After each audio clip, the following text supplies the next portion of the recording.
เป็นประจำในช่วงธรรมะยามเจ้าในวันนี้หลวงพ่อ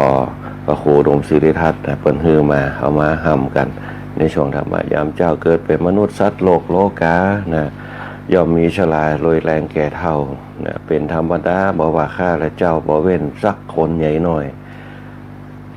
ทำบุญขีนตาลเจ็บบานจืนจ้อยเอาไว้เป็นห่อเข้านำตังวัดบาบ่ละพระธรรมบ่จ้างมันเพียวหนตางไปวันละหน่อย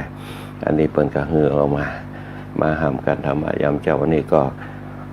ถวายความเคารพหลวงพ่อเจ้าหน้าจังหวัดลำปางหลวงพ่อรองเจ้าหน้าจังหวัดหลวงพ่อเจ้าหน้าอำเภอด้วยหลวงพ่อรองเจ้าคณะอำเภอหลวงพ่อเจ้าหน้าตำบลหลวงพ่อเจ้าวาดพระเน้นเถรน้อยทุกรูปทุกตนที่เข้ามา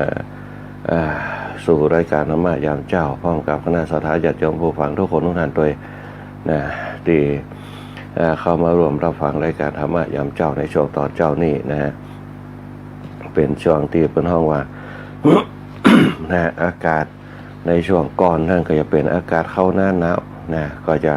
เป็นวัดเป็นไอกันอันนี้อากาศเริ่มจะแห้งลงอันนี้เพราะว่าจะเป็นเสียงเพราะว่าจะเป็นบรรยากาศก็เริ่มจะแห้งลงติดขัดติดคอกันอันนี้ในช่วงธรรมะยามเจ้าอากาศมันเปลี่ยนในยุคปัจจุบันอากาศมันเปลี่ยนเนี่ยคือสภาพร่างกายเขาปรับตัวประตันเพราะฉะนั้นต้องระมัดระวังโดยคณะสัตยาติโยมที่เขาอายุนักโดยเฉพาะบรรยากาศต้องเป็นห้องว่าต้องเตรียมตัวอยู่ตลอดในเรื่องของการป้องกันสภาพอากาศตอนเนี้ยสภาพอากาศมันแปรปรวนมันเปลี่ยนแปลงต้องเนี่ยคือร่างกายเขาแล้วก็จิตใจเขาไปหาการซื้อหาการให้ได้ โดยเฉพาะทำจิตทำใจทำกายคือมันสัมพันธ์กันในเรื่องการกินการอยู่ในเรื่องการป้องกันโดยเฉพาะธรรมะนี่แหละคือการป้องกันเตือนสติเขาบอกว่าทุกสภาพการเขาจะต้องบ่ประมาทบอกว่าจะเป็นสิ่งรอบข้างเขาบอกว่าสิ่งที่อยู่ภายในของเขาอันนี้เป็นต้นต้องระมัดระวังต้องป้องกันโดยเฉพาะการใส่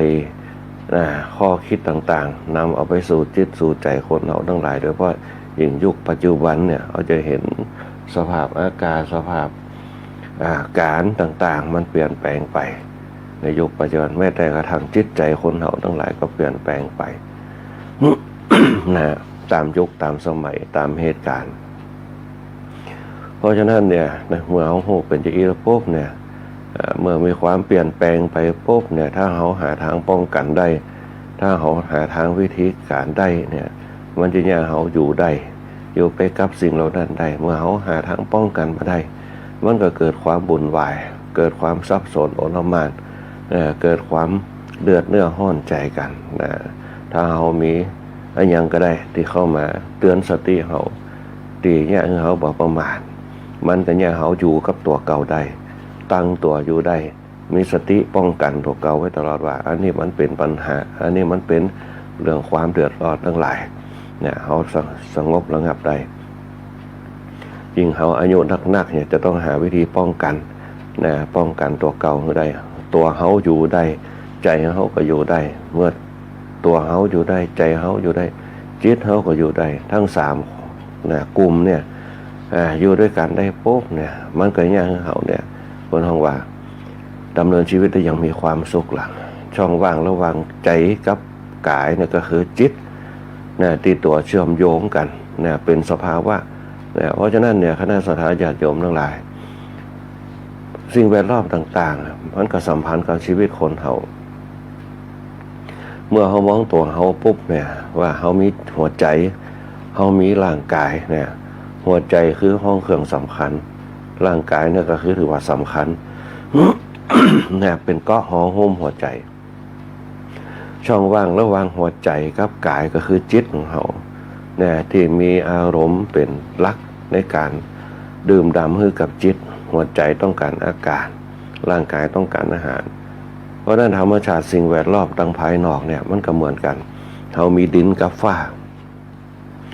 พื้นดินที่เขาเหยียบย่ำอยู่เนี่ยเป็นวัตถุแข็งแต่บนฟ้าเป็นวัตถุที่เขาจับต้องบ่ได้แต่เขาสัมผัสได้โดยร่างกายเขาแต่ช่องว่างระหว่างดินกับฟ้าเนี่ยมันเป็นบรรยากาศนั่นแหละที่เขาจะต้องมองเข้าไป ช่องว่างบรรยากาศที่เขายืนอยู่ตรงนี้นะนี่อย่างอากาศมันถึงเย็นนี่อย่างอากาศมันถึงร้อนนี่อย่างอากาศมันแห่งแปรปรวนตัวเขาเป็นตัวสัมผัสได้กับสิ่งเหล่านั้นนะเพราะฉะนั้นเนี่ยเขาต้องการสิ่งใดเขาต้องการสิ่งมันเย็นสบายนะเขาต้องการสิ่งที่มันมีความสุขเขาก็ต้องรับอารมณ์ที่มันเย็นสบายนะอันนี้เป็นต้นมันขึ้นอยู่กับ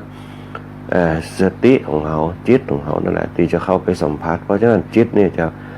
ไปทางสายกลางแม้แต่ตัวของเขาเองจิตใจของเขาเองแล้วก็สภาพสิ่งแวดล้อมต่างๆที่เป็นดินว่าที่เขาเดินผ่านไปนั่นแหละเขาจะต้องใจธรรมะหรือว่าธรรมชาตินี่แหละเป็นตัวเป็นห้องว่าเดินทางไปกับจิตของเขานั่นเองนะพระพุทธเจ้ามันจึงตัดหลักธรรมเอาไว้เพื่อให้เขาเป็นข้อคิดในการดำเนินชีวิตเพราะว่าคนเขาทั้งหลายเนี่ยเมื่อดำเนินชีวิตไปแล้วปุ๊บเนี่ยบางครั้งมันขาดคนดูแลนะเขาขาดคนดูแลเขาก็เอาจิตตัวเก่าเนี่ยไปสัมผัสกับข้อคิดต่างๆแนวทางต่างๆนะพระพุทธเจ้าเปิดหาหลักการมาคือว่าแล้วเรียบร้อยแล้วหมดเนี่ยเพียงแต่ว่าเขาเก็บออกมาปุ๊บมาเตือนสติเขาเพราะนั้นเนี่ยธรรมะเนี่ยจึงเป็นอาหารสติอาหารจิตนะอาหารคนเขาว่าอารมณ์นะแห่งหัวจิตของเขานั่นเองนะนี่แหละก็คือเขาจะเดินทางไปด้วยกันตามพุทธธรรมของพระพุทธเจ้านะโดยเฉพาะโครงสร้างทุกคนทุกท่านอาตมาภาพเชื่อว่ามีศักยภาพพอเพียงแล้วก็เพียงพอที่จะเดินทางการดำเนินชีวิตของเขาไปสู่บั้นปลายแห่งอายุไขของเขาแต่ละคนเรามีอายุไขเป็นบั้นปลายที่เขาจะไปสู่หลักชัยตรงนั้นแต่สิ่งที่จะเขาไปหาหลักชัยอายุไขของเขาก็คือธรรมะหรือว่าธรรมชาติที่เป็นตัวเตือนสติเขาว่าอันนี้มันเจ็บอันนี้มันปวดอันนี้มันทรมานอันนั้นมันเป็นเวทนาอันนั้นเป็นบรรทุกเนี่ยถ้าเขาอดทนถ้าเขามีความเพียรเนี่ยถ้าเขามีความพยายามถ้าเขามีความมุมานะบากบั่นเขาก็ไปตามคันลองชีวิตของเขาได้อย่างสุขสบายในยุคสมัยใหม่ก็เช่นกันตีละอ่อนมันเห็นคุณค่าแห่งความสุขทางใจมันมีน้อยเนี่ยความสุขทางกายไม่มีนัก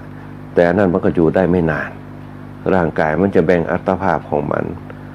จิตใจมันก็แบ่งอัตภาพของมันในระยะความทนทานของมันมีขีดจำกัด นะขีดจำกัด นะบอกว่าจะเป็นกายบอกว่าจะเป็นจิตบอกว่าจะเป็นใจนะแบ่งไปแน่แช่งช่วงไหวของการ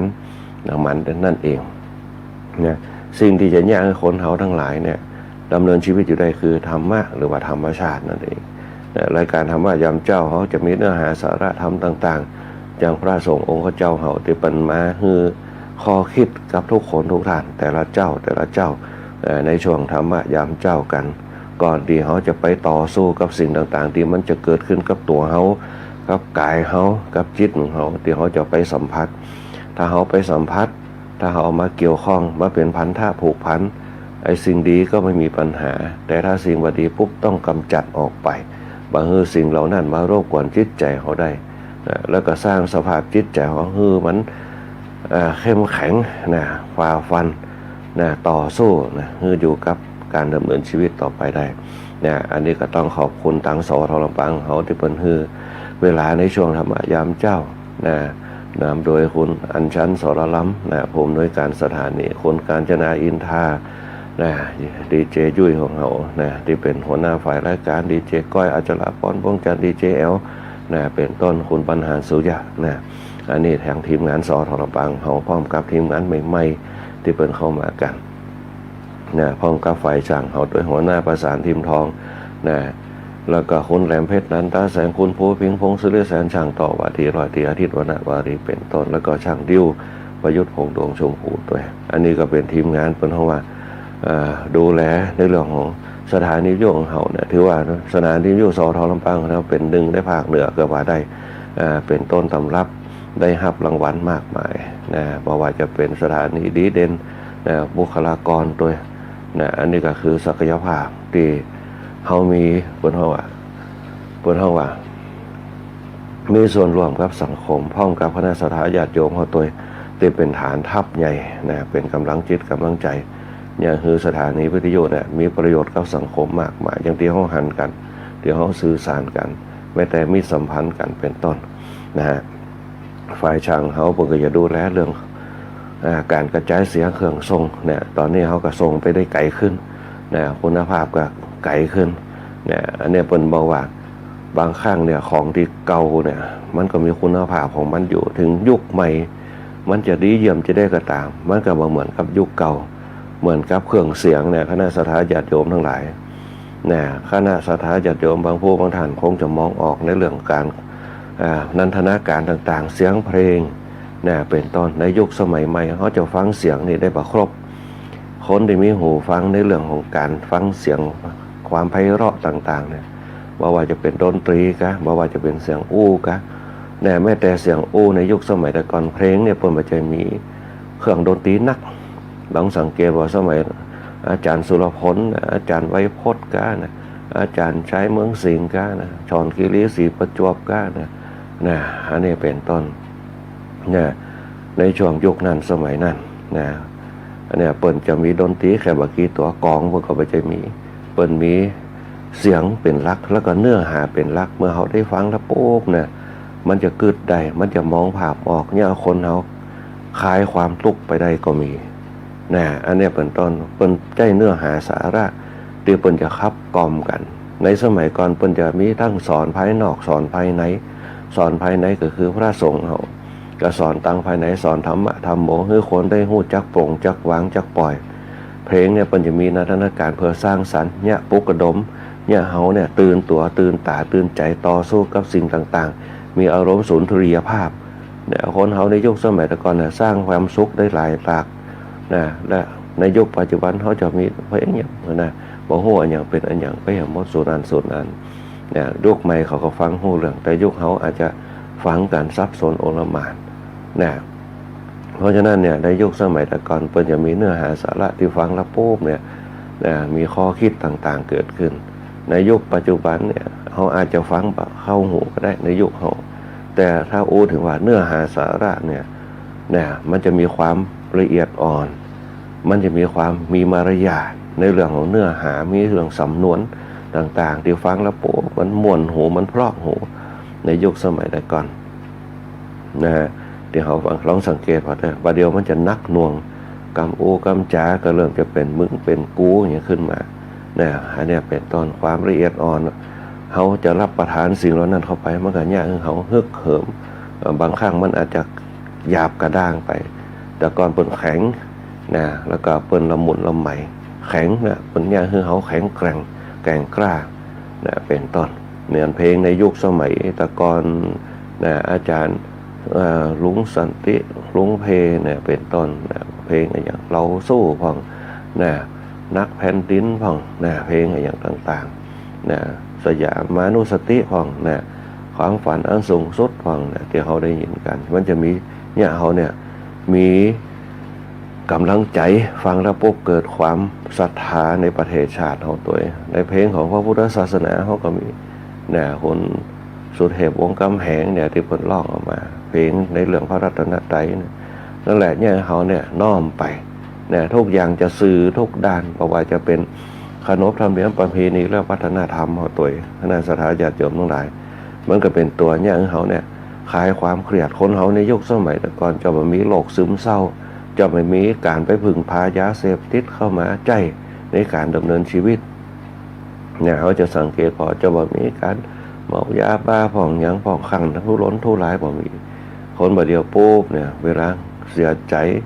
เนี่ยพิษหวังอย่างต่างๆพึ่งยาเสพติดไปแต่ก่อนก็แค่เมาเหล้านะเมาเหล้าไปแต่ในยุคปัจจุบันปุ๊บเนี่ยจะมียาเสพติดเข้ามาครับกล่อมเพราะว่าคนอายุนักอายุน้อย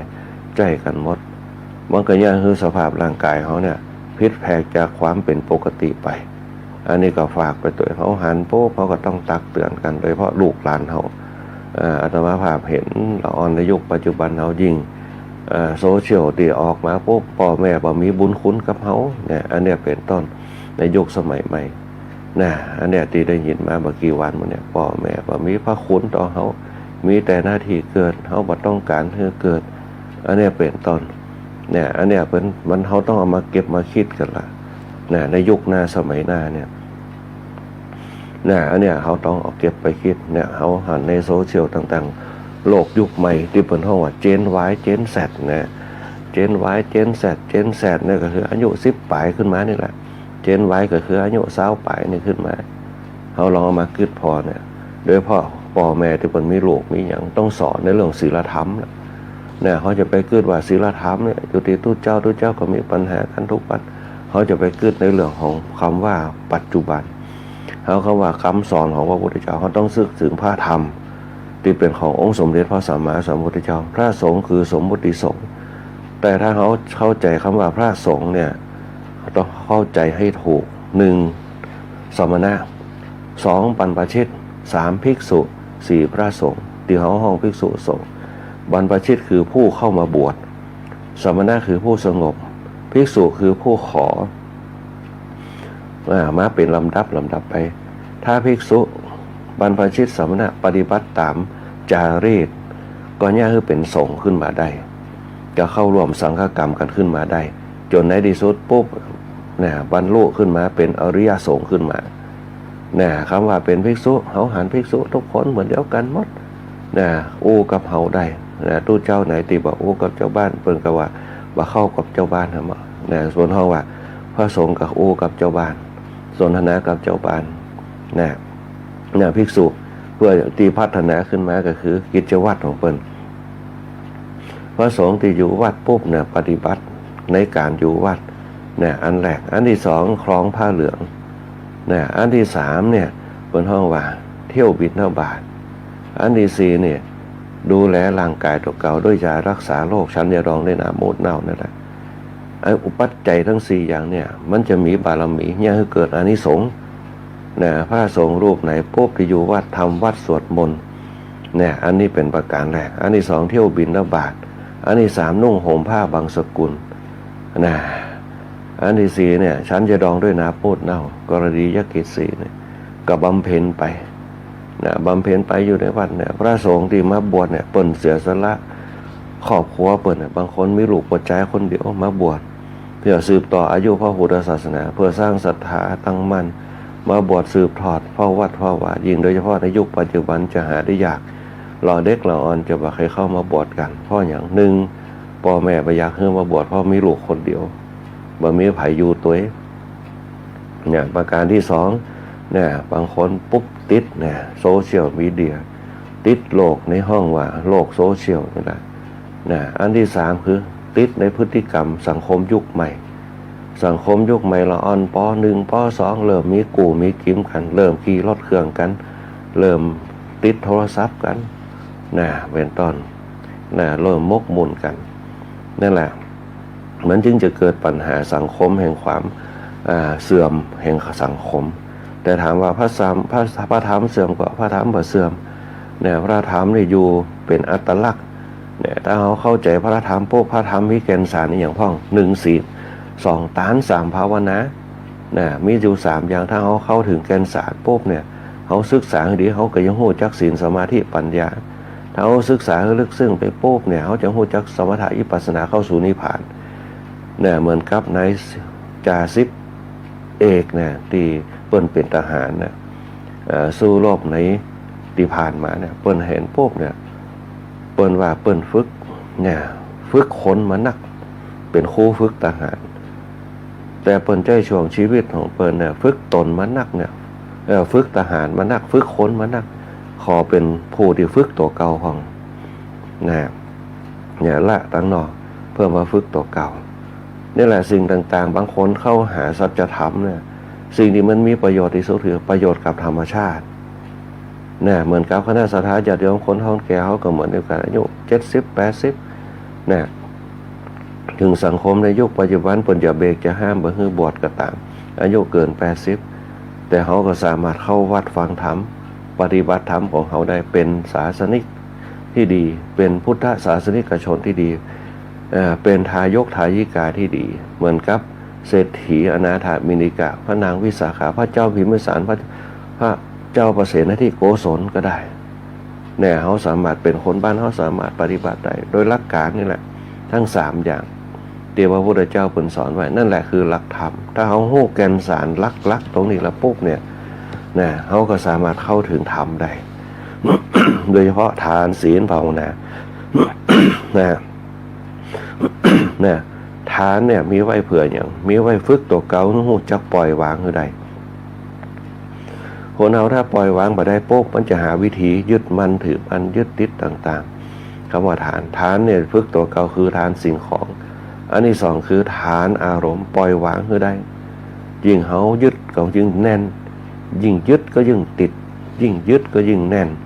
เมื่อยิ่งติดยิ่งแน่นปุ๊บมันจะผูกตัวเองอยู่กับตัวเก่าตลอดคือบ่ปล่อยโอกาสให้อันอื่นเข้ามาแทรกเพราะบ่ปล่อยอันอื่นเข้ามาแทรกเข้ามารับรู้เข้ามาผ่อนคลายมันก็จะเครียดขึ้นมามันก็อย่างเขาเป็นจิตเวชเนี่ยอย่างเขาเนี่ยเป็นคนสมาธิสั้นอารมณ์หงุดหงิดง่ายยกปัจจุบันคนอารมณ์สองขั้วเนี่ยมีเยอะเนี่ยเพราะสมาธิมันบ่มีสติมันบ่มาสติกับสมาธิมันบ่มามันบ่เกิดจิตเขาก็สับสนวุ่นวายวัดแกว่งเหมือนกับเขาจะยิงธนูเนี่ยจิตเขาวัดแกว่งแบบเขาก็ยิงบ่ตรงเป้าได้เหมือนกับใส่ไฟเมื่อนกมันจับปุ๊บมันดีดขึ้นไปมันแกว่งไปมันก็บ่ตรงเนี่ยมันก็ย่างแกว่งเหมือนกับคลื่นเหมือนกันเมื่อโดนพายุเข้ามากระทบมันก็คลื่นหายไปเหมือนกับคลื่นโทรศัพท์เขานั่นเองนี่คือวิถีชีวิตของเขาเนี่ยพระพุทธเจ้าเพิ่นจึงบอกว่าการแก้ธรรมะเนี่ยเป็นเบื้องฐานเบื้องต้นเป็นฐานทัพเป็นฐานที่สำคัญก็คือตานเนี่ยเขาจะไปคิดว่าต้องตานต้องฮือคนอื่นก็บ่ต้องไปคิดตรงนั้นเขาสามารถตานกับธรรมชาติก็ได้เขาสามารถตานกับสัตว์เดรัจฉานนั่งได้ก็ได้ตานกับธรรมชาติคืออย่างตานฮือป่อฮือแม่ฮือปู่ฮือหย่าฮือตาฮือใหญ่แต่ตานเขาจะถึงนั่นหรือว่าถึงนั่นขึ้นอยู่กับศีลของเขาเมื่อศีลของเขาเนี่ยมันขมวดเข้ามามันนิ่งนะมันกับักกระจัดกระจายศีลจะเนี่ยคือผลว่าสำรวมหรือว่ารวบรวมคือมันเป็นแถวเป็นแนวเหมือนกับคลื่นโทรศัพท์เขาในยุคปัจจุบันคลื่นเคเบิลใยแก้วเนี่ยถามว่าเคเบิลใยแก้วมีกี่สีนะเขาลองไปพอเนี่ยเคเบิลใยลองตัดออกมาพอมีสปะสีรวมกันเนี่ยสีเนี่ยมันจะขมวดฮึบกับกลายเป็นสีเดียวเนี่ยเหมือนกับเตียนที่เขาจุดอยู่เนี่ย1 เล่มเนี่ยถามคณะสัตยาญาติโยมว่าเตียนเนี่ยมันเป็นสีอย่างเขาก็บอกว่าเป็นสีส้มสีแดงบางคนก็หันเป็นสีขาวบางคนก็หันเป็นสีฟ้าบางคนก็หันเป็นสีม่วงสีน้ำเงินความจริงแสงเนี่ยมันจะมาเป็นแสงใดแสงหนึ่งได้เนี่ยมันก็ขึ้นอยู่กับสี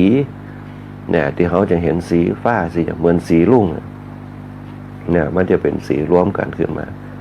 นั่นแหละจิตเขาก็เช่นเดียวกันเขารวบรวมเข้ามาเมื่อจิตตั้งมั่นปุ๊บเนี่ยมันจะเกิดความเชื่อมั่นเมื่อจิตตั้งมั่นความเชื่อมั่นก็จะเกิดพระพุทธเจ้าผมก็จึงสอนให้เขามีตานมีศีลมีภาวนาตานเนี่ยคือมันเผื่อแผ่กว้างขวางเนี่ยเขาปลอดโปร่งโล่งสบาย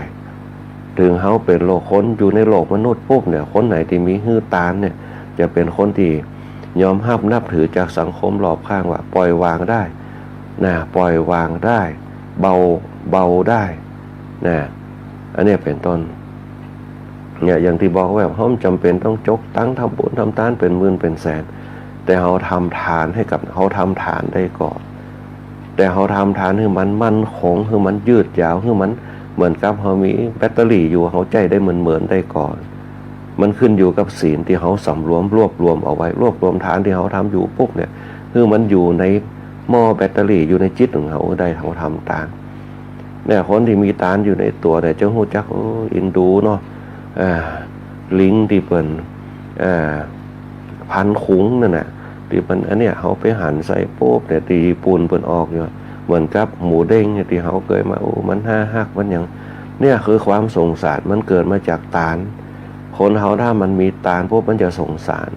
แต่ถ้ามันไม่มีตานปุ๊บมันจะบุกมาเหมือนกับคนที่ทำคนที่เปิ่นเอาไฟเผาหมานั่นน่ะตีหมาไปกินไก่เปิ่นนั่นน่ะมันบ่มีตานเพราะมันมีตานมันจะโกรธง่ายพอมันโคตรง่ายปุ๊บมันจะบังฮืออภัยนั่นแหละลักษณะเดียวกันคณะสัตยาญาติโยมเหมือนกับคณะสัตยาญาติโยมเปิดโทรศัพท์มือถือหันใส่ลิงเนี่ยมันลากตุ๊กตาไปแม่เปิ่นบ่เอาเขาก็อินดูล่ะอินดูเนาะมันรับก็รับคนเดียวกอดตุ๊กตาผ้านั่นนะนี่แหละคือเขามีเมตตานั่นคือความฮักกรุณาคือความเอ็นดู นะเมตตากรุณาโมทิตาคือความยินดียินดีกับมันเขากับมีใจอ่อนโยนขึ้นมาเมื่อคนเขามีจิตใจอ่อนโยนมาปุ๊บเนี่ยความฮักความเอ็นดูความยินดีนะแล้วก็ความปั่นใจคือกันนะมันที่เนี่ยคนเขาอายุยืนบ่เศร้าหมองคลายความเศร้าหมองไปได้มันเกิดมาจากอย่างนั้นมันเกิดมาจากตาลเนี่ยคณะสัทธาญาติโยมหลายที่เขาฝึกตัวเก่าเหมือนกับวิปอยแม่พ่อหลวงแม่หลวงเขามีลูกมีหลานตะวาไปงานบ้านไปงานบ้านสายเหนือนะได้อูจากกับคณะสัทธาญาติโยมทั้งหลายโดยเฉพาะลูกหลานทั้งหลายได้สนทนาธรรมกันนะคนเราแก่เขาเปิ่นอูกันเนี่ยหลานสำคัญที่สุดการดึงเขาหาวัดถามว่าวัดได้อย่างประเพณีและวัฒนธรรมการสืบเชื้อชาติชนชาติอยู่ที่ประเพณีและวัฒนธรรมเนี่ยพ่อแม่บางคนบางฮื้อลูกมาบางคนกับบ่มอยู่บ้านเล่นเกมบอกเล่นอย่างบอกเขาบางฮื้อออกสังคมแห่งการปลดปล่อยมันก็เยอะมันก็มกมุ่นอยู่กับตรงนั้นเราอ่อนบางคนก็ติดเกมเนี่ยถ้าอยากให้มันเล่นเกมติดต่อกัน 3-4 วันได้ก็หาอย่างที่มันตื่นตัวอยู่ตลอดปุ๊บคือร่างกายกระชุ่มกระชวยตลอดบางคนก็ขันไปพึ่งสิ่งที่เนี่ยคือร่างกายอยู่ได้เหมือน3 วัน 4 วันบรรลับมานอน นั่นนี่เป็นต้นตรงกันข้ามกับละอ่อนที่มาอยู่ไปวัดไปวะงานวัดงานวะสนุกสนานเฮฮาบาคีซีเรียสบาเครียดครับคือปล่อยอารมณ์ได้ไปกับการตีได้เขาได้หันเขาได้หู้เขาได้สัมผัสเขาได้ร่วมเขาเรียกว่าประเพณีสร้างความสันเสเฮฮาวาทีกันเปิ้นเขาว่าปลดปลงปล่อยวางเห็นทุกอย่างเป็นธรรมดาจะอยู่ในหันหมดเนี่ยเปิ้นเขาว่าประเพณีและวัฒนธรรมนะมันจะยังให้พฤติกรรมต่างๆเนี่ยเปิ้นเขาว่ามันเกิดกับตัวกับตนกับเด็กละอ่อนถูกฝังเกิดนั่นแหละมาจากคำว่าฐานให้โอกาสกับตนเองสำคัญที่สุดให้อภัยกับผู้อื่นสำคัญที่สุดคณะสัทธาญาติโยมลองสังเกตพอเนี่ยคนบ้านเฮาแต่ก่อนน่ะเวลามีงานวัดมีลำวงกะมีสอยดาวกะมีปลาเป้ากะมีปิงโกกะที่เฮารวมกันน่ะสร้างสรรค์กันว่านั่นน่ะเป็นจินตนาการเป็นจินตคติของคนบ้านเฮาที่สังสรรค์ขึ้นมาขายปลาหมึกกะน่ะกล้าขายทอดลูกชิ้นกะถามว่ามันเหมือนบรรยากาศที่เฮาหมดนั่งพ่อนั่งกลางแป้งกะเป็นบรรยากาศเป็นเพราะว่าการดื่มด่ำชีวิตที่มีความสุขตายไปก็ตามธรรมชาติว่าต้องได้ไปฆ่าตัวตายเนี่ยคือสังคมเขาเป็นว่าสังคมแห่งทานทำไมบุญสำเร็จในการฮื้อตานที่เขาฮื้อตานกันเนี่ยเพื่อส่งเสริมเพื่อนี่แหละส่งเสริมชีวิตของเขาที่เขาปล่อยวางได้ปลดปลงปล่อยวางเห็นทุกอย่างเป็นธรรมดานั่นแหละคือคำว่าตาน เนี่ยนั่นแหละคือประเพณีและวัฒนธรรมที่มันเกิดขึ้นเนี่ยเขาสามารถรวมใจไปปล่อยถึงมันจะสลึง50เขาก็เอาม่วนกันบางคนก็ไปซอยดาวเนี่ยใส่ไป5 บาทได้มา1 บาทเนี่ยก็ถือว่าเป็นช่วยกันทำบุญเอาม่วนเนี่ยอันนี้เป็นต้นทำบุญตัวกินตัวตานตัวหรือเป็นหวานนะคนเฒ่าแก่เขาอย่างเขาเนี่ยบนเขาปล่อยวางได้ยิ่งโดยเฉพาะที่มันล้ำค่ากว่านั่นคือบางคนได้ปะกันได้อู้ได้จ่ากันคนในยุคสมัยว่าเก่าเนี่ยกับสังคมที่เป็นเขาว่ามีความรู้คู่คุณธรรมมีศีลธรรมเนี่ยเป็นเขาว่าสังคมที่เป็นเขามีศีลธรรมมีจารีตประเพณีคณะสัทธาญาติโยมลองเปรียบเทียบดูในยุคก่อนกับยุคสมัยใหม่ที่มีข่าวกันปุ๊บมีงานปุ๊บตีกันบางหูสาเหตุอีโนอีเนอันนี้ในยุคบางคนตีกันด้วยบางหูเรื่องบุ๊บกันละอ่อนไว้หลุ่นละเล็กละอ่อนเพราะมันขาดศีลธรรมมันขาดตานตานคืออย่างปั่นใจให้กันอินดูกันบ้านเดียวกันบุ๊บตีกันโหล่างข้างแต่เข้าคุกเต้าหลังสิ้นชีวิตมรณะกันไปเมื่อคนเขามันไม่มีตานถึงจะมีตานแต่ยึดมั่นในตานเนี่ยเขาฮื้อไปแล้วต้องใจต้องกินต้องเอาบาฮื้อสูญเสียแต่ถามว่าเอาตานไปแล้วก็ตานไปจะได้เกิดจางปล่อยไปเหมือนคนเฒ่าสมัยแต่ก่อนที่อาตมาภาพปวดใหม่ๆเวลาได้กับเข้ากับป่ามา ตีมันเหลือมันอย่างเขาก็เอาไปแจกกันข้าวเย็นกับข้าวก็แจกคนนั้นคนนี้ก็เอาไปฮือป่อฮือแมวของก็ได้เพราะสมัยตะกอนเปิดตุกโจรกันก็ไปฮือโป๊บเปาเลี้ยงป่อเรื่องแมวเปิ้นมันจะได้ถือมันจะได้ถือสากันเปิ้นปล่อยวางได้เมื่อสังฆทานสังฆะคือหมู่สงฆ์ทานเนี่ยก็คือเขาฮือไปปล่อยไปให้มันเป็นไทยทานไทยะก็คืออิสระนะทานก็คือการให้ที่อิสระภาพที่เขาบ่ยึดติดคำว่าสังฆะก็คือสงฆ์คือพระสงฆ์ตัวเจ้าดำวัดเขาเนี่ยมันก็คือพระสงฆ์เหมือนกันหมดทุกคนแต่เราก็ถึงพระดำเอาไปขวางก็ไปอย่างเขายึดมั่นตรงนั้นปุ๊บนั่นแหละเป็นการยึดติดเขาแต่เราว่าเขาคือพระสงฆ์ก็เหมือนเขาคือพระสงฆ์ในสมัยพุทธกาลเนี่ยเขาคือไปแล้ว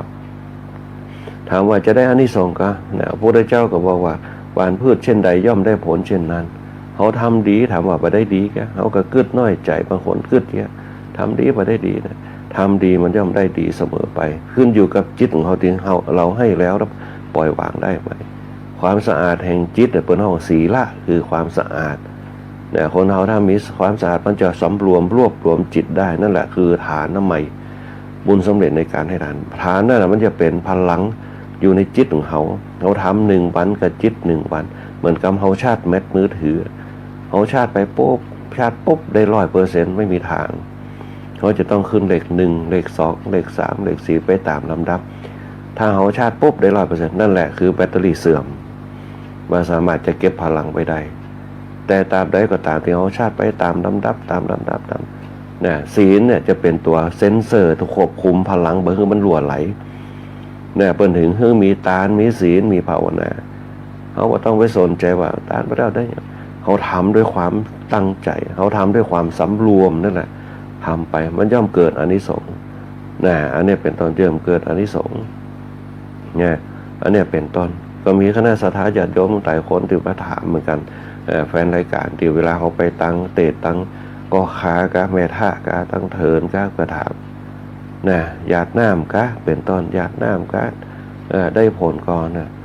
หยาดน้ำเป็นห้องนิมิตที่เขาได้ทำไปว่านี่แหละเขาเกิดนิมิตนะนิมิตแห่งฌานของเขาที่เขาทำคนเขาที่มีฌานที่เข้มแข็งญาณคือเป้าหมายนะญาณคือความรู้สึกต่างๆที่วิเศษนะเป็นห้องวิญญาณกระแสจิตที่เขาฝึกมาเนี่ยถ้าจะกระแสจิตเขาเข้มแข็งมันเหมือนกับสายไฟที่จากแม่หม้อมาบ้านเขาเนี่ยถ้าสายไฟมันบ่หัวมันบ่รั่วไหลมันก็มาเต็มนะมันขึ้นอยู่กับตานที่เขาได้ฮือศีลเป็นตัวรวบรวมศีลเหมือนกับสายเปลือกสายไฟที่หัวหุ้มเอาไว้นะศีลก็เปรียบเสมือนสายไฟหลายเส้นที่มารวมกันที่อยู่ข้างในนะเพราะถ้ามันดีปุ๊บสายไฟบาขาดไปจุดหนึ่งเปลือกมันบาพุมันก็มาเต็มที่เนี่ยนะพลังแห่งตานเนี่ยตีเนี่ยเขาอย่างพ้องตานเนี่ยเขาเนี่ยอย่างน้อยอายุยืน2 วันนะมันเผื่อมาจากราศีตัวเดชอำนาจวาสนามันมาจากวันนะอายุวันนะสุขะก็คือความสุขทางกายความสุขทางใจเนี่ยตานเนี่ยจะเป็นตัวเชื่อมโยงเนี่ยคือจิตกับใจอยู่ด้วยกันได้อย่างแข็งแกร่งเกิดศรัทธาคือความแรงกล้าคณะศรัทธาญาติโยมหลายเท่าเขาทำไปอย่างเช่นบ้านเขาเนี่ยทางนอกบ้านเขาเนี่ยตื่นเจ้ามาใส่บาตรโผใส่บาตรจนหู้ว่ารู้เจ้ามาละเวลานี่เพิ่นมาละรู้เจ้าบ้านเขาเพิ่นจะหู้ทางบ้านนอกเขาเพิ่นจะตีเมงมาตีระฆังมารู้เจ้ามาแล้วเนอะเพิ่นจะบอกกันเป็นทอดไปลำลาหนึ่งเข้าเป่าไฟรู้เจ้ามาแล้วเนอะเพิ่นจะเอิ้นกันเนี่ยบางบ้านน่าจะมีอยู่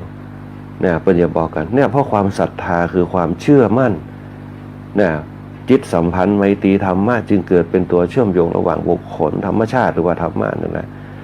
เป็นการสื่อสัมพันธ์ทำไมตรีซึ่งกันได้กันเนี่ยเปิดห้องสังหาวัตถุ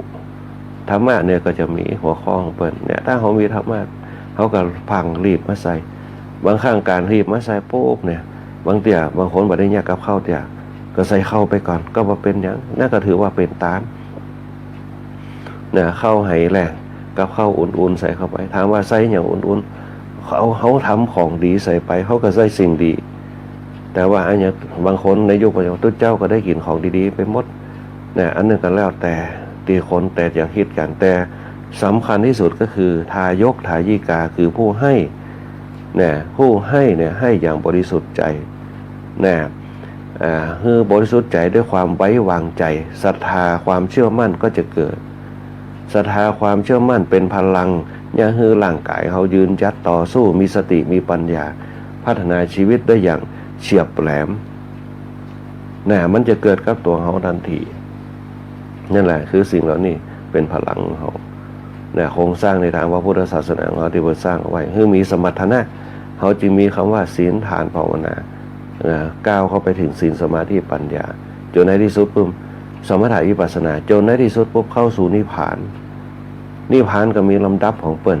นะโลกุตระนะจั่นสูงสุดโลกียะเนี่ยเป็นจั่นซอบๆธรรมดา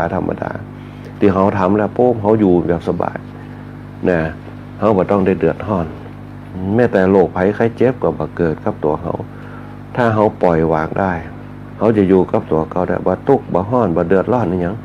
นะอย่างถึงวันเนี่ยบางคนเอากึดเรื่องเงินมันก็ทุกข์เรื่องเงินบางคนทุกข์เรื่องหลานมันก็บางคนกึดเรื่องหลานมันก็ทุกข์เรื่องหลานบางคนทุกข์เรื่องลูกหลานญาติพี่น้องมันก็ทุกข์เรื่องญาติถ้าเขาปล่อยวางปุ๊บปล่อยมันไปตอนนี้เขาทุกข์ตัวเขายังบ่พอเลยครับมันทุกข์เรื่องอื่นอย่างทุกข์ตัวเขาคือหยังทุกข์เจ็บเขี้ยวทุกข์เจ็บหลังทุกข์เจ็บเอวนะทุกข์ลูกหนังลูกยืดลูกเดินนะเป็นต้นเขาเนี่ยยังก็ได้ที่มันบัดทุกข์นะยกเว้นว่าบ่มีข้าวกินนะข้าวสารบ่มีนะเขาก็ต้องหาละต้องทุกข์ละทุกข์กายละต้องไปหาเขาหาวิธีไหนเขาจะเอาเข้ามาอย่างสมมติเขามีสักอย่างเข้าก็มีในหม้อในไหเขาจะเนี่ยจะได้จะไปปลูกเข้าก็บ่มีแหงที่จะไปปลูกบ่มีรถไปไถเขาก็ต้องซ่อหาละนะอย่างน้อยก็คือในบ้านเขามีอย่างพองที่มันแปรทรัพย์เนี่ยแปลงทรัพย์เป็นทุนทรัพย์ในดินสินในน้ำนะต้องเริ่มต้นสตาร์ทก่อนต้องให้มันตุกก่อนนะเก็บวัดเก็บหนังสือกระดาษขายเอาไปขายเอาพักเอาไม้ไปขายอย่างสมัยแต่ก่อนเนี่ยเอาดอกยังได้ขายนะดอกเนี่ยเสียบในก้านกล้วยเอาไปขาย5 บาท10 บาทได้5 บาท10 บาทได้30 บาทก็ได้เข้าแล้วนะได้28 บาทก็ได้เข้าลิตรละลิตร28 บาทใหม่ๆอาจจะกินข้าวแข็งผ่องจังมันนะเป็นต้นสะสมไปวันนี้1 ลิตรมันผูก2 ลิตรมันผูก3 ลิตรใส่เข้าไปนะหลังจากนั้นพวกเขาก็ใจธรรมชาตินี่แหละอยู่กับตัวเขาได้พัฒนาไปนะแต่คนเขาจะไปท้อแท้กับชีวิตเขาจะไปคิดว่าอยู่แหมเหมือนกระต่ายเขาบ่ต้องไปคิดเขาทำไปตามระยะเวลาของเขาในขณะที่เขามีอายุอยู่เนี่ยเขาทำไปแต่เขาต้องมีระยะเวลาแห่งการกำหนดสมรรถนะของเขาเนี่ยเหมือนกับบนห้องว่าอย่างนโยบายชาติเขากำหนดขึ้นมานโยบายชีวิตหรือว่าธรรมนูญชีวิตเขาว่าภายใน3 ปีเนี่ยเขาจะต้องทำอย่างขึ้นมาให้เกิดประโยชน์กับตัวเขานะมีความคิดขึ้นมาเหมือนกับเจ้าบ้านเขาคนมีนโยบายแต่เขาไม่สามารถจะหู้ว่าเอามาประยุกต์ในสังคมยุคปัจจุบันเนี่ยแล้วเข้าปุ๊บเนี่ยก็ลงถั่วปุ๊บปลูกผักกาดผักจีผักปลูกหอมกันเนี่ยเปิ้นจะมีแนวทางเปิ้นเขาเรียกว่านโยบายการวางแผนนโยบายเปิ้นเอาแผนพัฒนาจนยังเกิดแผนธรรมนูญชีวิตขึ้นมาในยุคปัจจุบันแผนพัฒนาของตัวเก่าว่าเมื่อเขาบอกมีสตังค์แต่เขามีเป้าหมายต้องการมีสตังค์เนี่ยก็ต้องวางเป้าหมายตัวเก่าทำไปบางคนก็เอากล้วยมาขายบางคนก็เอาหน้านี่จะเป็นหน้าบ่ฝางพ่องหน้าบ่ลอดพ่องหน้าบ่ม่วงพ่องบางคนก็เอายอดบ่ม่วงมาขายมันก็ต้องจิตต้องใจขึ้นอยู่กับจิตเขานั่นแหละจิตเขาอยู่ในศีลกินในธรรมมันก็จะมีเสน่ห์มีเมตตาขึ้นมาเมื่อมีทานเนี่ยเมตตาจะเป็นพลังเกิดบางเตี่ยเอามาขายปุ๊บอันอย่างก็ขายได้หมดอยู่ในบ้านปุ๊บเนี่ยแม้แต่พริกก็ขายได้5 บาท10 บาทมันขึ้นอยู่กับเขาตีราคาโอ้ถุงนี่มีอยู่20 เม็ดเขาขาย5 บาท5 บาท10 อันกับ50อันนี้เป็นต้นหาไป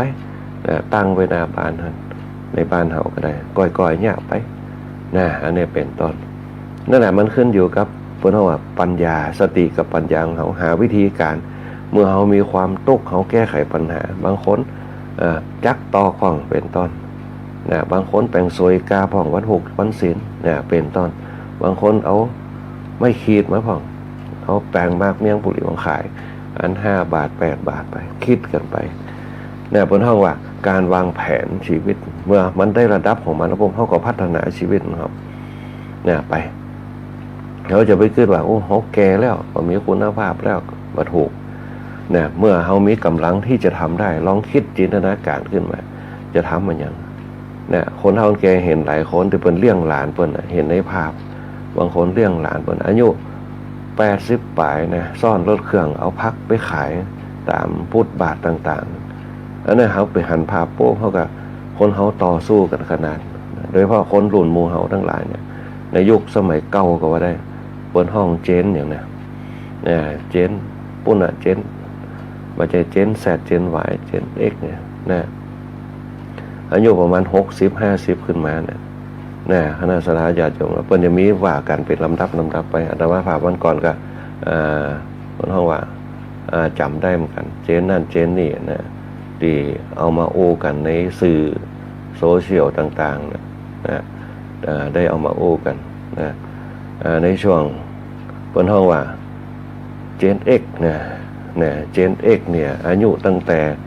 45-60ที่ว่าเจนต่างๆนะบนห้องเจเนอเรชัน X นะเกิดพศตั้งแต่2508จนถึง2523เนี่ยอายุประมาณ45-60เนี่ยจะเป็นรุ่นที่เติบโตมาพร้อมกับการเปลี่ยนแปลงยุคอนาล็อกนะยุคเทพม่อนเทพมาถึงยุคบนห้องว่ายุคเนี่ยแฮนดี้ได้เนี่ยที่ฟังเพลงกันม่อนเทพซีดีเนี่ยDVD ต่างๆเนี่ยยุคเนี่ยจนถึงยุคที่เขาโทรศัพท์มือถือที่เขาสัมผัสกันเนี่ยบนห้องว่าพาสกีนนะเจน X เนี่ยอายุ40-60 ปีขึ้นมาเจน Y เนี่ยจะอายุตั้งแต่29-44เจน Y นะพศเกิดพศ2524จนถึง2539เนี่ยเป็นห้องเจน Y เนี่ยเจเนอเรชัน Y เจน Z เนี่ยเกิดพศ2540ถึง2552เนี่ยเป็นห้องว่าอายุตั้งแต่16-28ในยุคปัจจุบันเกิดมาพร้อมยุคเทคโนโลยีเนี่ยโซเชียลมีเดียต่างๆแต่ยุคนี้เนี่ยยังขาดในเรื่องความเป็นธรรมะความเป็นธรรมชาติเพราะฉะนั้นเนี่ยเมื่อเขาหูจีอีปุ๊บเขาต้องระมัดระวังเนี่ยลูกหลานเขาเนี่ยคณะสัตยาติโยมทั้งหลายต้องระมัดระวังเจนแซดเนี่ยอายุ16จนถึง28เนี่ยความรุนแรงจะเกิดแล้วมันจะมีปัญหาในเรื่องของเพิ่นเฮาว่าความคิดที่ขาดศีลธรรมความคิดที่ขาดศีลธรรมคือหยังความคิดที่ขาดศีลธรรมก็คือจะโหเอาตัวเก่าเป็นหลักเนี่ยเปิ้นเฮาว่าจะเอาตัวเก่าเป็นหลักบ่ได้คิดถึงศีลธรรมว่าพ่อแม่เนี่ยเลี้ยงเฮามาเนี่ยลงทุนขนาดไหนตั้งแต่อยู่ในท้องพ่องตั้งแต่อยู่ในท้องตั้งแต่เปิ้นเฮาว่าตั้งแต่อยู่เกิดมาเนี่ยดูแลกันขึ้นมาตรงนี้เป็นต้นเมื่อเปิ้นเฮาว่าสังคมยุคใหม่ตีบางแห่งเปิ้นบอกว่าพ่อแม่เนี่ยบ่มีบุญคุณกับเขาเนี่ยเดี๋ยวนี้เริ่มมีละเริ่มมีขึ้นมาในยุคในสังคมยุคใหม่เพราะฉะนั้นเนี่ยเขาสมควรที่จะต้องปลูกฝังเขาโดยเฉพาะเรื่องศีลเรื่องตานเรื่องภาวนาเอาเป็นบรรทัดฐานก่อนศีลตานภาวนาหรือว่าตานศีลภาวนานั่นแหละใส่เข้าไปแล้วมันก็จะเกิดเหตุปัจจัยเนี่ยเขาได้กึศว่านี่แหละสามัญสำนึกก็จะเกิดมาจากอย่างเกิดมาจากปัญญาของเขาเองว่าอ๋อพ่อแม่สอนเขาเป็นหูอีดูพอละอ่อนบางคนเขาจะเปรียบเทียบแล้วถึงเขาจะเก่งจะได้ก็ตามแต่เขาเอาชีวิตไม่รอดละอ่อนที่เขาสอนแบบศีลตานภาวนาจะหู้จักวิถีชีวิตนึ่งข้าวเป่าไฟจ่วยพ่อแม่ทำกับข้าวกับไปเสิร์ฟอาหารเปิดร้านอย่างจ่วยพ่อแม่ล้างถ้วยล้างจานจะมีคุณภาพแต่ละออนที่เปิ้นหู้จักสิ่งในพวกเปิ้นจะรับปุ่น10 โมง 11 โมงเป็นต้นต้องดูแลกันในยุคหน้าสังคมยุคหน้าฝากไปตัวเดี๋ยวเพราะเรื่องศีลเรื่องตานเรื่องภาวนาเนี่ยเกิดศีลสมาธิปัญญาเนี่ยเกิดการพัฒนาชีวิตว่านี่แหละเกิดมา1 ชาติ ยังมันมีประโยชน์การสืบสารต่างๆนะคณะสัตยาติโยมนะเลือกไปดูเวลาแป๊บเรื่อ10 นาทีนะเขาก่อนเขาได้อู้ถึงนะเรื่องการเจริญรอยตามพระพุทธเจ้าของเขาในเรื่องของ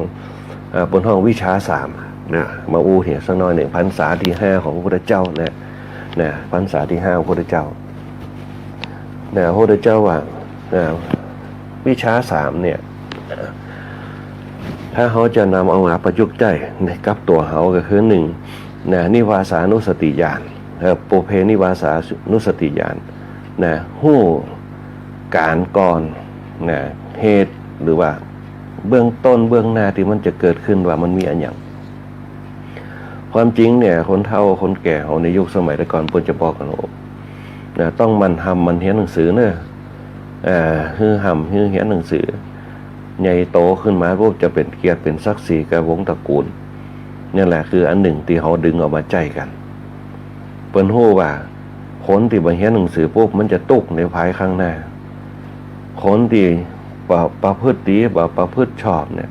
มันจะเป็นปัญหากับสังคมในภายภาคหน้านะมันจะมามีงานทำถึงเวลาปุ๊บเนี่ยอายุ50เนี่ยก็เสื่อมคุณภาพเขาจะมารับเข้าทำงานอายุ40เขาจะเสื่อมคุณภาพเขามารับเข้าทำงานเปิดจึงให้ลูกให้หลานเนี่ยเรียนหนังสือจบประถมจบมัธยมจบอุดมศึกษาเนี่ยคือมีหน้ามีตามีฐานะมีตำแหน่งมีศักดิ์ศรีเป็นข้าราชการทหารตำรวจขึ้นมาเนี่ยเป็นจะส่งเสริมกันเป็นครูเนี่ยเป็นหมอเนี่ย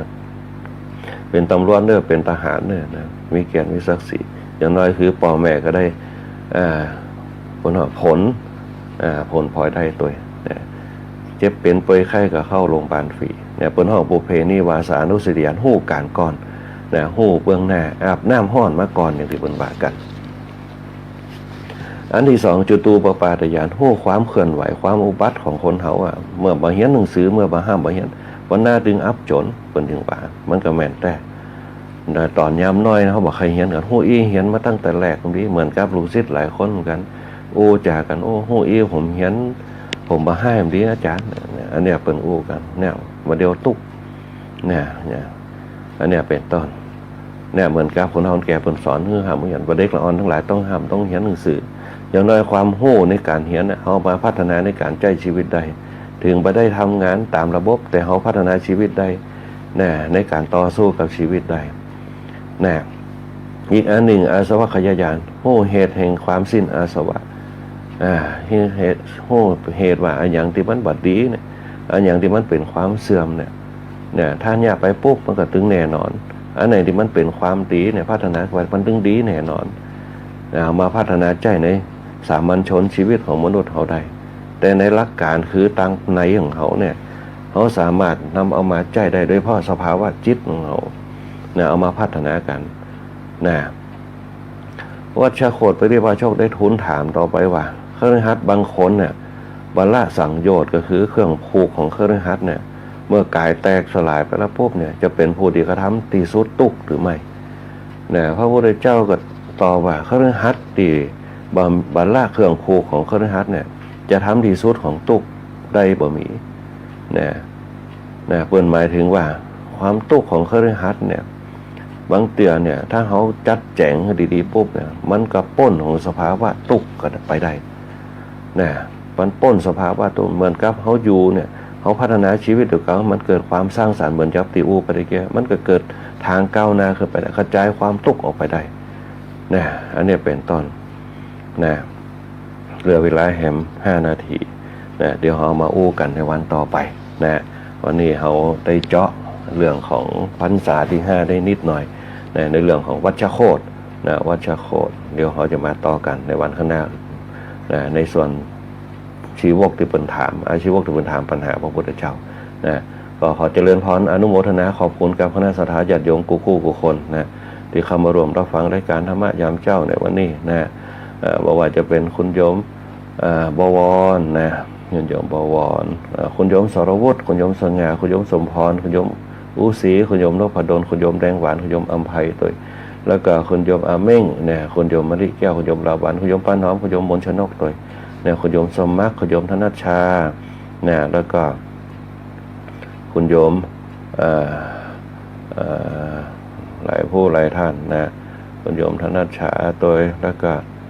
ตุปีติขามโนภิกขุตุปีอภินันโทภิกขุนะพระครูพิทักษ์วริยานพระครูวิจารณ์วรการตัวที่เข้ามารวมรับฟังรายการธรรมะยามเจ้าในวันนี้นะ